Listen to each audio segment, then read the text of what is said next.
is year number 8 for me at camp. And I can't tell you how sad it is to actually know it's the last year as a camper. Actually, just today, me and Alex did our last water balloon toss. 7 years in a row, he's been my partner. First one today. It was a long time coming, but it was a lot of fun. But as I get older, I realize how much I wish I would have done this and would have done that. So my main purpose here today is not to chew you out, but I want to make sure you guys don't make the same mistakes that I did. Don't wish you woulda is my biggest thing. But I want to preface 2 things before I start. One, anything you see in this presentation, I did not come up with. Nothing. There are people that are substantially smarter and cooler than I ever will be, and anyone in this room. Well, I guess Coach Mack probably. Yeah. But, and also 2, I am not up here because I'm better than any of you. I'm not better than all of you. I'm not fast in the room. I'm not the coolest. I want to make that clear. I'm not chewing you guys out.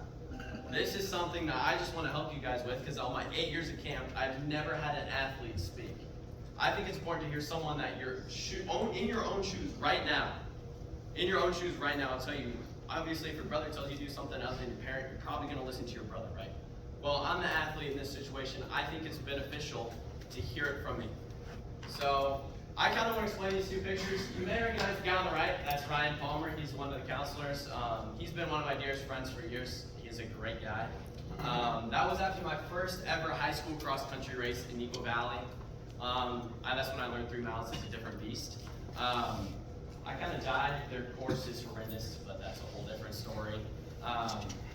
But we were both kind of dead. My summer of freshman year was treated so poorly. I would cry that I had to go to practice and I would try to get out of it. Now I know it seems a little pathetic. I don't want you guys to feel bad as well. But I went to Eagle Valley's team camp over the summer and they actually treated me like team. And they were a million times better teammates than I have ever had in my whole life for 1 week. 1 week. And guess what? We get this opportunity right now at camp to change other people's lives as athletes. You can look to the person to the left and right of you. You can help that person. Why not? Why not you? Why not you? Those are my family. Those are my actual teammates. They are fantastic friends. They may have ran pretty quick, but I'll tell you what, they're not great teammates. There's a difference in being a teammate and a friend. Sometimes you have to put the teammate hat on, and you have to take the friend cap off. Sometimes they need to hear it. It's really beneficial to hear it, I promise. So if you can help that person to your left and right, that's what the biggest thing we want you to get out of it. I put these together. These are what the biggest things I got wrong were. Just by question, what are some of the things that you've benefited or gotten better at through your entire running career? It doesn't matter from middle school, whenever. What is something you guys have gotten better at with your running career? What's up? Pacing. Do what? Pacing. Pacing. Consistency. Sleep. Motivation. I can tell you what. Oh, what's up, Ryan? Easy days easy. We're gonna talk a lot about that. But I'll tell you what. All you guys, I've been in that exact same boat. These are just kind of what I struggled with, and struggled with that. So that's why I just want to make sure you guys don't fall into the same trap that I did. And sleep. I can tell you what. If you don't get a minimum of 8 hours of sleep, you may as well forget it. I'm not gonna lie. The American average of sleep should be 8 hours. The average American's obese. We're distance runners. Why are we going to go off of that? It makes no sense. We're supposed to get 9.5 hours. We're basing it off of 8 hours of sleep. Sleep recovers 13% of your body. Steroids recovers 8. Guys, we can take steroids legally. Please, why don't we? Why don't we? Right? Like, come on. Let's take steroids. But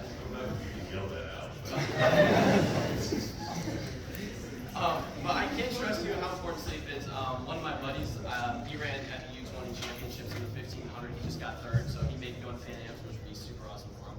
But I asked him, what was your biggest thing that helped you from high school to college on the senior and freshman years? Like, dude, I slept. I wish I would have screenshotted it, but I didn't. But he is very, very successful and very cooler than I am. You just have to be consistent with it. You can go to bed at 11 one day and then 8:30 the other day and still get 8 hours total. But if you don't have consistent sleep, let's say we go to bed at 9 today, but we go to 10 this day. Melatonin is produced naturally in your body 2 hours before you go to bed. So if you go to bed at the same time every day, it's going to naturally produce for those 2 hours leading up to it, and you'll be ready to sleep. If you're all over the place, it's not going to know when to produce it. If we're consistently going to bed at the same time, we will be able to fall asleep a lot better, a lot easier, and you'll get a lot deeper sleep, and it'll be more consistent. You won't have to take melatonin. Do not take melatonin, but that's just me. Sleep, this is the biggest pillar. If you don't do this, you may as well forget it. Sydney is this guy. I've never fangirled harder in my whole life than meeting that guy. He means a lot to me. I'm glad that I get to call him a friend nowadays. When I was getting into running when I was about 6th grade over COVID, I was like, all right, you're over COVID, following a few runners on Instagram. Sydney was the only one that popped up consistently, so I just grew naturally a big fan of him. We're at an Olympic trial, so just so you know, this guy knows everybody, just so you guys know. But we're out at the Olympic trials in Eugene, Oregon. Someone goes, Rex? Not me. Rex? And it turns out there was this guy from Rice Basin, and he EIU guy. And he was talking to my dad, and I look over, Cindy's standing in the group, and I fangirl. Like, there's pictures of me, like, picture your little sister meeting Taylor Swift, and then multiply it by 3. It's probably about me. I still have this little hat that I got from the Olympics. It's in my room with a bunch of signatures. I'll never forgive Cole Hawker because that's when the NIL stuff, you couldn't sell it, so they couldn't sign anything. But Sydney is now running professionally for Roots. He ran for Tinman. You guys probably know Tinman. He's in some of their old videos. He's now a marathoner. He is currently ranked 13th in the U.S. in the marathon, and he's going to try to make the upcoming cycle. And he's pretty fit right now, so I'm hoping he can hold it. But he is a great dude, and he's running at Adams State at college and at Alabama. The next big thing is 100% intensity. I cannot describe this. Easy days, easy, like Ryan said. Just because you can go faster doesn't mean you should. If you can't have the easy days, you can't have the hard days, because all these days are hard, right? We're not just going to go run faster than we need to. Heart rate's a big thing, right? Heart rate is a huge thing, and this heat sure is going to be up a little bit, but we can back down the intensity in the heat. Like, I don't understand why we think we need to run faster on easy days. That's not where it's made. Recovery days are meant for you to recover. Guys, what is the first word in recovery days? Recover, right? So why are we running faster? That's not recovery, right? We're trying to sharpen the blade on the workout days, and when we have slower and easier recovery days, we can sharpen the blade a lot better on the easy days. This is what I struggled with at the time, because I was like, they're going to see me on Strava, I'm not going 7-11. Like, what? Who cares? Connor Mance is running 7:14 on his easy days. Who knows Connor Mance? He ran 3:37 in the 1500 and 2:08 in the marathon. He is the fastest marathoner in the U.S. We're running recovery days as fast as he does. Like, easy days, easy. Josh Kerr runs 7:40. You know who Josh Kerr is? He's okay.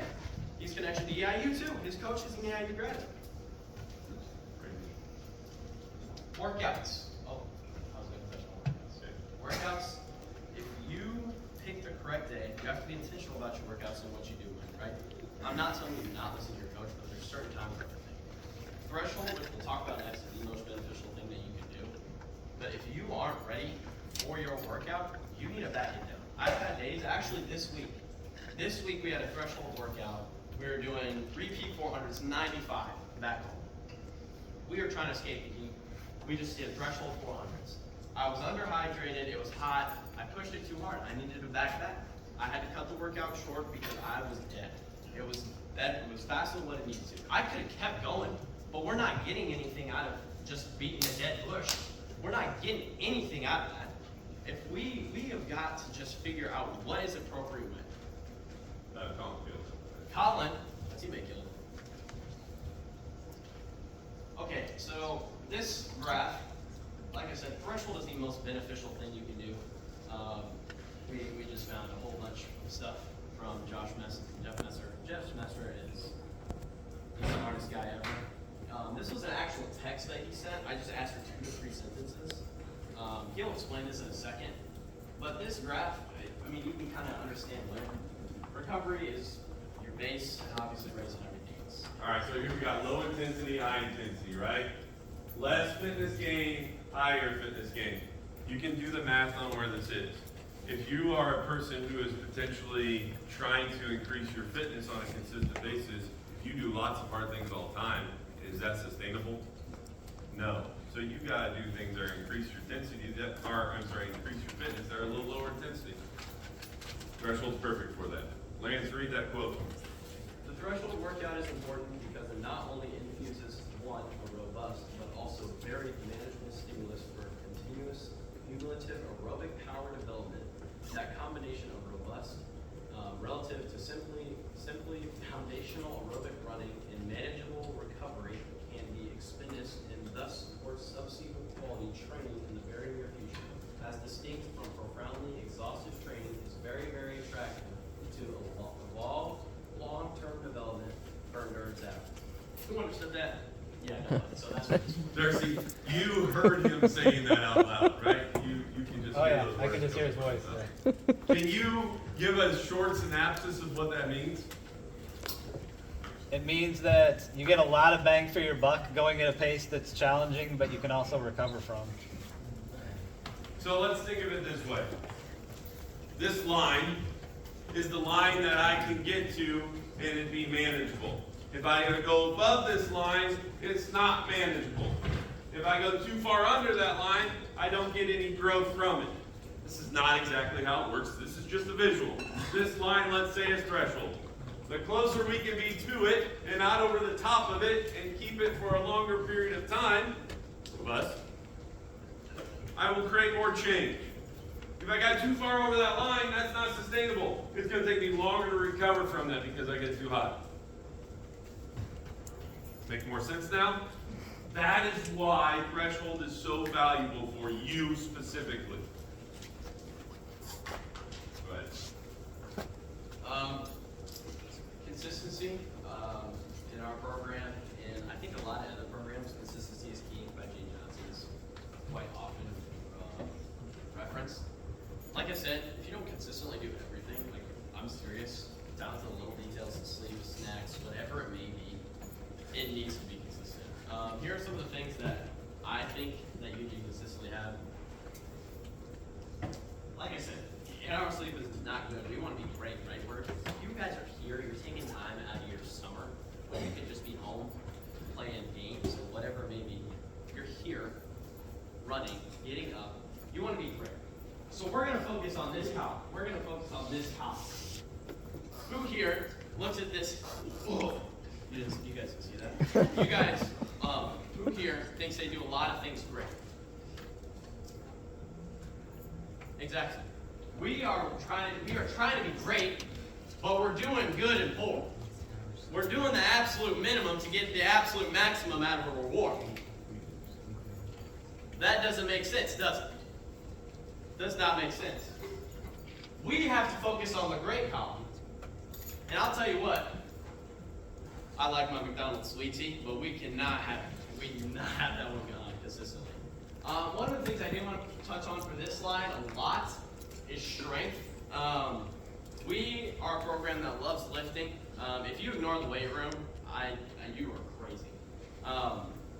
The weight room, like they think you're going to get injured, like there's too much weight on your body, you're going to run slower.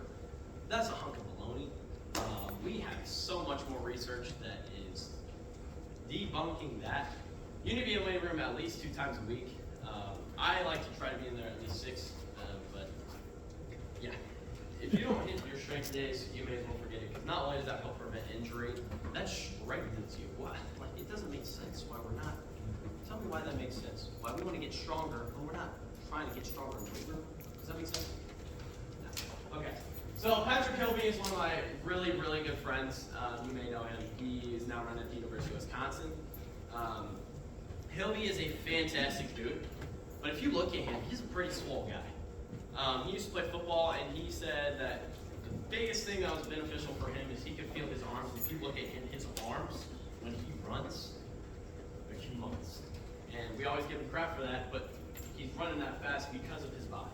His body is so big and so strong that he can push that thing across the track, and he probably weighs more than any of us in this room, and he's run faster than any of us in this room. Strength is so important for a high school distance runner.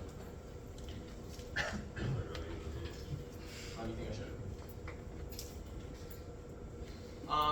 Okay, so this is really a slide where I'm going to talk about me a lot. Ownership was the biggest thing that I struggled with. The biggest thing, by far. I was terrible at being like, well, I'll be alright. So one of my best friends in the whole wide world, his name's Carson Moore. He was my teammate. He ran 4:18, like 9:30 or something. He was pretty solid. Carson was so gifted and talented that he could be so nonchalant about everything he did. Whether that was training, showing up to the line, recovering, sleeping, whatever it may be, he could do that. And since I spent so much time with Carson, I thought, you know what? I could do that. I could put this amount of time when I need to be putting more into whatever I'm doing. Carson was so talented that he could do that, but I can't. I'm a guy who I have to do everything right to be able to run by. And that was the biggest thing that I struggled with. I was like, why am I running bad? I always try to blame things. I was like, oh, it's too hot, it's too windy. Why don't we just say, hey, I'm not doing this right, so why don't we just correct it? I opened up the mile this season at 4:50. But I had so many things leading up to it. There was a conversation where I was trying to run from everything because I wasn't doing everything right and I knew it. I was like, Dad, I'm going to go play basketball next year. I didn't want to indoor because I wasn't doing everything I was supposed to be doing. And so I was like, we look back. I wasn't sleeping. I was sick. I wasn't eating like I was supposed to. I started going to bed at the same time, and from last year to this year, what was it like? 20 seconds in the same meet or something like that? In like a month. That was only from me waking up, doubling, and doing everything consistently at the same time. We have to be in the great column if we want to be great. We can't be here and expect to sneak an outcome on that side of the column. Right? Another big thing for me was I didn't have the drive. Right? Since my friends at the time thought it wasn't cool to be a runner, I was like, well, yeah, not really. I mean, I run on the side kind of thing. I want to be the best runner in the room at all times. How am I going to think that I don't want that around my friends? We have to surround ourselves with people that want it. When you come to this camp, you find your group of friends, you find your people. That's great. Do they want what you want? And that's a huge thing in life. That is a huge thing, not just for running. When you look to the person to your left and to your right, do they want what you want? You may not know that person, and that's okay. But do they want to be great? You can't put yourself, if you're trying to lose weight, you're not going to go to McDonald's because you're trying to lose weight, right? That makes no sense. We have to surround ourselves with people that are the best around. And like with the picture in the front, Ryan Palmer is a great person to surround yourself with. There's a reason I have that picture with Ryan, because he was such a great person that I was able to sit in a golf cart with him. That sounds cliche, right? But that means so much more to me in that picture that I told you about, right? I don't really know what else to say to this. What do you got? Yeah, all I can tell you is he didn't believe me when I told him this years ago. Right? Your parents, your coaches, they're telling you these things, you probably don't believe them. When you become a senior, it hits you like a book. Like someone just slaps you across the face and everything clicks. One moment, I'm in 5th grade watching Danny Mackey present here at this camp, and now I'm presenting to you guys. Don't make the same mistakes that I did. You're going to wish you would. I couldn't tell you enough. I could brand it on every one of your brains if I could. I would do it. Because the joy you get from, who wants to run fast? Who wants to run fast? Which is more fun, running fast or running slow? Fast. So let's run fast. So this picture, I know it's like cropped down, but this was a wide camera. So this is at a home meet at our course, or some track. This is Spartan Classic. So that is not our normal uniform. In September, right? September? Okay, hold on. October. October 18th, we had a St. Joe alum, Corey Thompson, pass away as an on-duty police officer. He was a runner for us. He coached him. He can tell you so much about Corey. Corey, I don't have much memory of him. I moved to St. Joe, Ogden, when I was, 2013, so he would have been senior. So I was around Corey for a year. I remember this vividly. I was told I could hang around two people, another guy, Corey. Corey is the most upstanding guy you would have ever met in your whole life. I think you need to explain how Corey is this guy. Guy's just a dude. Everything he's talking about, he did. I can't talk about it. I mean, he's that kind of guy, right? That was Corey Thompson. So here we are. We ordered special uniforms. Nate, Colin, these two guys got to race in the fresh off mile. We're in these uniforms. These uniforms are based off of his patrol uniform. He's a motorcycle police officer. Got hit in the line of duty and killed it. His wife was one of our assistant coaches. His family was close to us. His wife and his father started the races for these two races, and we wore them one time and gave these uniforms to them. These guys ran out of their minds that day. We went 4 for 4 PRs wearing those jerseys because they were doing something that was much bigger than themselves. They were surrounded with love and joy putting those uniforms on. Right? That's what this is about. You can represent something bigger than yourself not living at this camp at home as well. And if I could tell you one thing, that would be the one thing I would tell you. Represent something bigger than yourself when you go home from here to your school.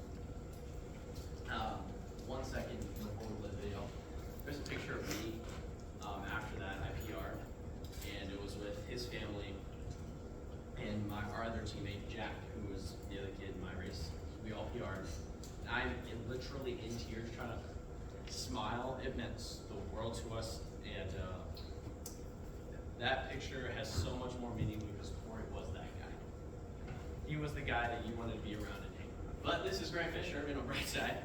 Grant Fisher, talking about the hard days.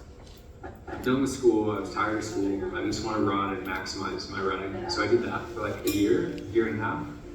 And then I got kind of bored. Like, not that the running wasn't like fulfilling and hard, but just there's so much time in between the runs and stuff. So that's when I went back to grad school and started that up. In a lot of cases, if I set it up correctly, it helps my running.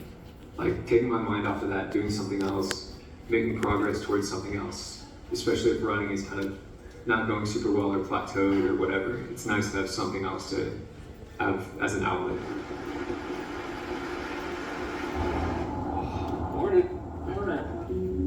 Now that I like dictate my training a lot more, I never do 10 miles of work. Like never. 6 at the most. Split it into 6 in the morning, 5 or 6 in the afternoon. Yeah. I think an idea that I embrace that I think everyone would benefit from is hard days hard and easy days easy. If you go hard all the time, your body is just going to continually get in a hole almost. Some people say you get faster when you're sleeping. It's kind of an abstract idea, but it's kind of true. You're breaking your body down in the workout and you're adapting. I think one thing people don't understand so much about pro runners is that there are days where we are not motivated. There are days when I don't want to get out the door and it's snowing and raining and 40 degrees and it's hard to get out the door.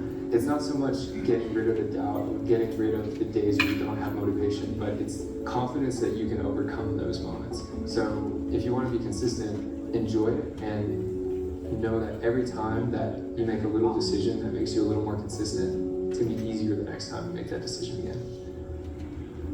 So I'm doing... The one thing I can tell you from there, he told you something I told you, but he also told you something that all the other coaches in this room can tell you. You have a coach coach that qualified for NXN. Every single one of you guys know what NXN is. He coached me. Go talk to him. He is so much smarter than I am. Use these. Coach Mack is a national champion, guys. He's a national champion. Go talk to him. Branch out. Learn something. Like we were talking about relationships, start it now. Because in the future, you're going to be at the person that's 2 rows in front of you at their wedding.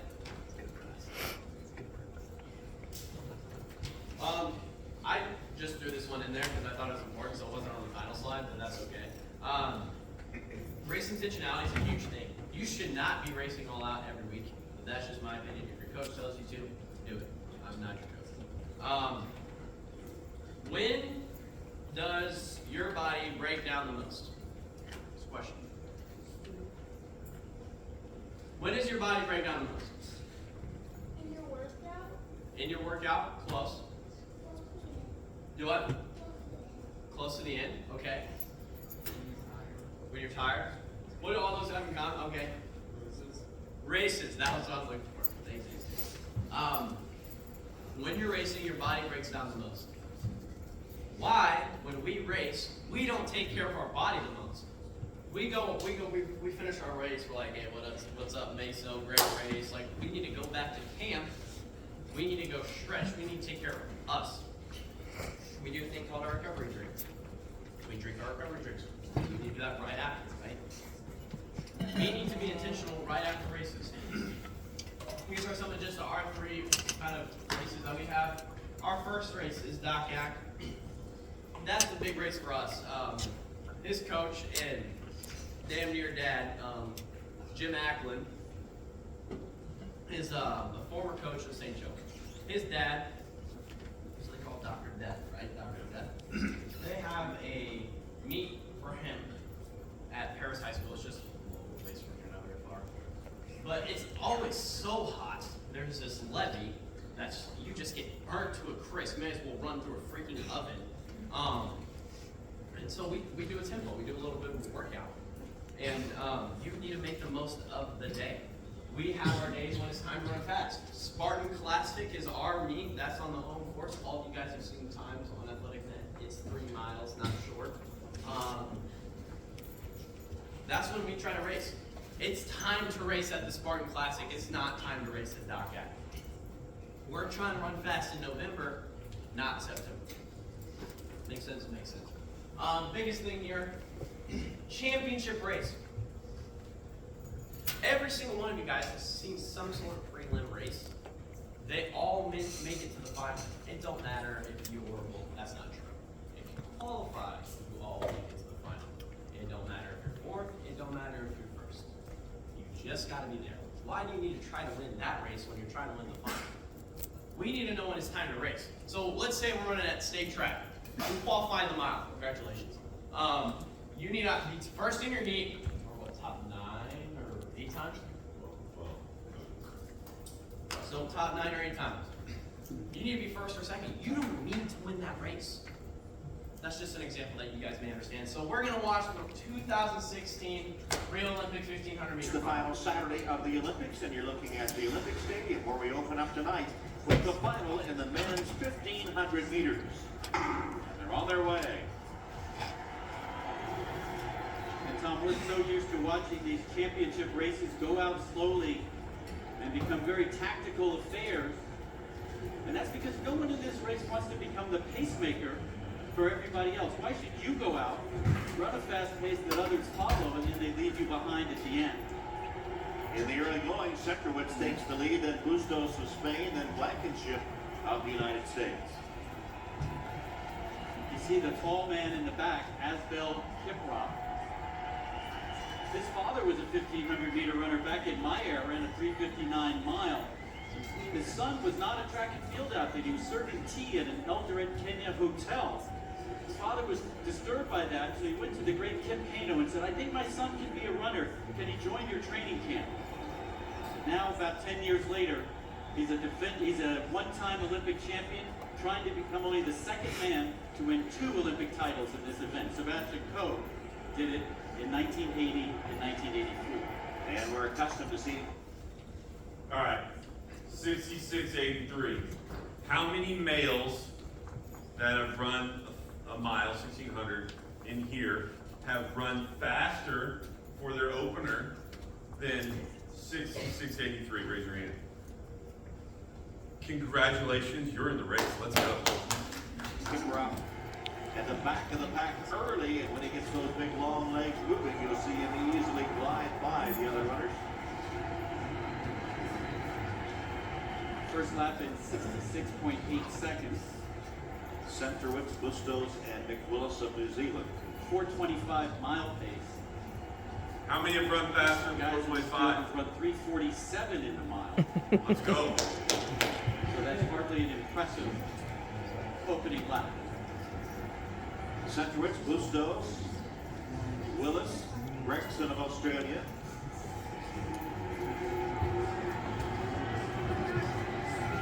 Willis on the outside of Centrowitz there. As we see Kiprop move up and Simoy, the other. So why do you fall? You got bumped, they go real slow. Feet get tangled, right? Known factor, only 20 years old. He beat Kiprop last month. He's back in the race. 30 meters to get back in the race. Take its toll That's how on him. slow it's going. Here it is. Kiprop was making a move. Oh, look at Sullivan. They don't care about what the time on the bottom says. All they care about is the medal. Why do we care about the time when we're just trying to get the medal the next day? We don't need to worry about Friday or Thursday. We need to worry about Saturday. Now that's prelims for track state. I hope you guys got that reference. Okay, so this is Andrew Weeding. He is one of the goofiest guys ever. One of my first interactions with him was playing Call of Duty at Eric Devin's apartment with him. He's like, what, the 9th fastest American in the 1500 industry? He's the goofiest guy you'll ever meet. I think the first part's AI. You can read that. I do not think he wrote that. But one sport shouldn't define you. You're more than a sport, more than a result, more than an athlete. What else are you? What else are you going to define yourself as? So now, the next slide, I do not want you guys to take this slide through. We should probably watch this first. So Andrew Weeding, he's in the fitness of his life, just came off the Olympic Games, now he's coming home for US ATF Championships, and he ran horrendous. After a while, it's like, crap, I don't have it today. I had a great prelim. I put everything else I had into the semis, and I didn't have enough to finish up. So, something to take away from and talk to coach about training in the future. No, I wasn't surprised. I was tipped off. I knew ahead of time. So I was like, okay. And like, I don't know who else knows, but if they're going to do what I think they're going to do, I'm just going to sit on it. And then if I'm lucky and I play it right and I have the energy for it, I might be able to swat 2 birds with 1 stone, you know? Move the top 3 and maybe standing, but it's disappointing and frustrating. Still, I mean, that's the goal, right? Both at once, but he found something really fast. I had to have a bad sign, even knowing that last night, or whatever he found out, knowing that the top end speed has been there. You guys need to talk to guys. Well, it's not a good sign. Yeah. My shooting, right? Yeah, it was, I mean, I try and find a positive in anything. We go like, I mean, yeah, there's a key component to my racing that I'm missing, and that key component just happened to be my strongest asset like 5 years ago. So now suddenly I can find myself in a bit of limbo because you don't quite have the strength and I really don't have the speed. So it's like, where's the mistake in the training? I mean, I did the training. Maybe just been like a fluke race, but you know, there's definitely work to be done. Finish. Yeah. So when did you realize you didn't have it then? About 600 out, I saw Roddy do it, and I was like, commit. So I tried to commit to it, and I realized as I was coming down the backstretch, going into the bell lap, there wasn't any other gear I had. It's like, okay, this is it. This is about as fast as I can go. And then the last 100, I was like, I might have a little extra, but it's pretty pathetic at this point. Andy's a really honest guy. And if you can see there, he says it. He took ownership of what he did. 600 ago, he just didn't have it. 2 years ago, 5 years ago, Andrew Weeding's a top 10 US 1500 meter runner of all time. He just didn't have it in the legs. And Andy said, I asked Andy for a reason why the next slide didn't make sense. I do not want you to take a lot. I do not want you to take this slide the wrong way. You have to be locked in if you want to be great, but you have to have your time. You need to be 100% on what you're doing. So I am a huge hunter. I play guitar and I sing for my church. I'm a big golfer too, but I also love to fish. For those of you that are down south of Illinois, that's Landon Bowman and Never Eberhard from Nashville and Louisville. You guys may know them. They're some of my best friends. And you have to be locked in on what you're doing. Whether that's you're playing golf or you're out for your long run, you have to be 100% on what you're doing. But I'll tell you what, I've had horrendous races and I've had great races. You can't let this race define what happened. There's still this. It doesn't matter that it sucks, but we were down here. It happens. You can't let that define you. You can't let it get to your head. Everyone says you're only as good as your last race. Is that true? Kind of. But I don't believe that. I think that we need to look at the positive side of things, and we need to be, okay, this happened. We need to take ownership of why it happened. If I raced bad, okay, did I sleep bad 2 days before? Did I sleep bad? Whatever. Did I not eat right? We need to look back. If we don't reflect on what we did wrong, we're never going to improve because we don't know what we did wrong. We're just going to keep doing the same things and keep getting it wrong. Why would we just keep kicking a rock when it's not moving? It's not going to go anywhere if you keep kicking, right? We have to reflect. We love to log, whether you use Strava or whatever you may use. It's really important to reflect on why something went wrong. But I'll tell you this. Don't be discouraged when you get it wrong because there's always room for improvement. But I'll tell you this. You're going to be in 5th grade or 6th grade watching me present, and then you're going to be a senior in high school watching somebody else. In that time frame, don't wish you would have. Guys, repeat to me what I just said to you. Don't wish you would have. Thank you. That's the biggest thing that I can tell you guys right now. I would love to be in your shoes. A young kid gets to learn again. I promise you, listen to the people around you because they are a lot smarter than you are. And if you can build from this guy, oh, I like this, or no, I like that, oh, but I do like that. Put them all together, you got this presentation. Learn from the people around you and be humble enough to understand that you can learn from the person to your left. I am so glad that I got to come do this. This seed was planted, 3 years ago on a problem. I was like, how do I come present? So I thank Coach Howard and Coach Mack for letting me come and present and tell you all what not to do and what to do. But I hope you guys have a fantastic rest of your camp. I love this camp. I'm going to miss it so dearly. And I'll tell you what, do not wish you would have. One more time before we go.